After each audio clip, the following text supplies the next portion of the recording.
In the heart of Limpopo, in a village just outside Giani, stands a modest brick house under a mango tree. Here lives the Baloyi family. It is 2026, and what begins as an ordinary evening supper will soon test the line between sacred tradition and selfish desire. The family gathered around plates of vuswa, chicken, and chakalaka. Vusi Baloyi, 48, a successful taxi owner, leans back in his chair. You see how the yard is getting small? 3 children, 2 already big. A man must expand his muti. Our forefathers had many wives. That is how the Baloyi name grew strong. His wife, Tsakani, a calm but strong primary school teacher, serves more food without a word. Their daughter Hlanalani glances up from her phone. Young Tsako mutters under her breath. Gogo, Vusi's elderly mother, nods in agreement from her corner. That night, alone in the yard, Vusi lights a cigarette and whispers to himself about Risuna, the young, beautiful 24-year-old woman who works at the spar. Tradition will cover me, he tells himself. The next day, Vusi sits with his uncle under the mango tree, drinking quarts of beer. He openly discusses his plan to take Risuna as a second wife.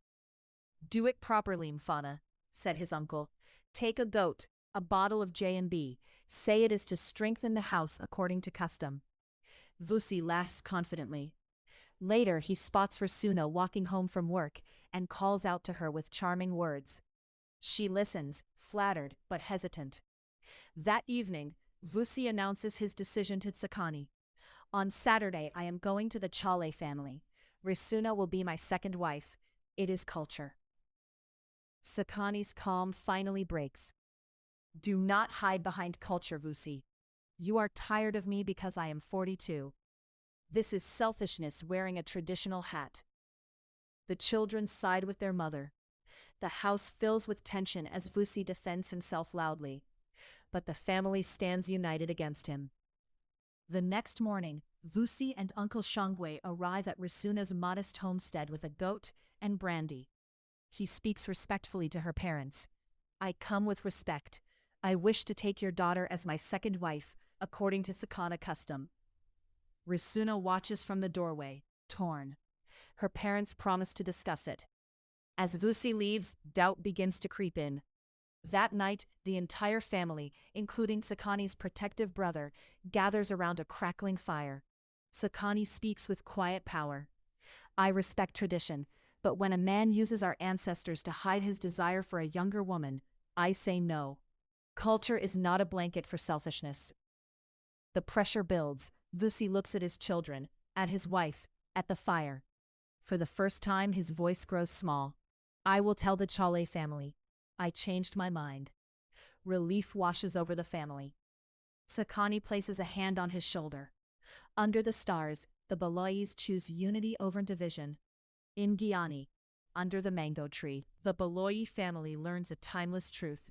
Tradition is beautiful when it builds homes, but it becomes a shadow when used to hide a man's selfish heart. True strength lies not in how many wives a man can take, but in the love and respect that holds one family together. Lesson: true respect for tradition means honesty, accountability, and putting the family's unity first. When culture becomes an excuse for selfishness, it loses its power and becomes dangerous.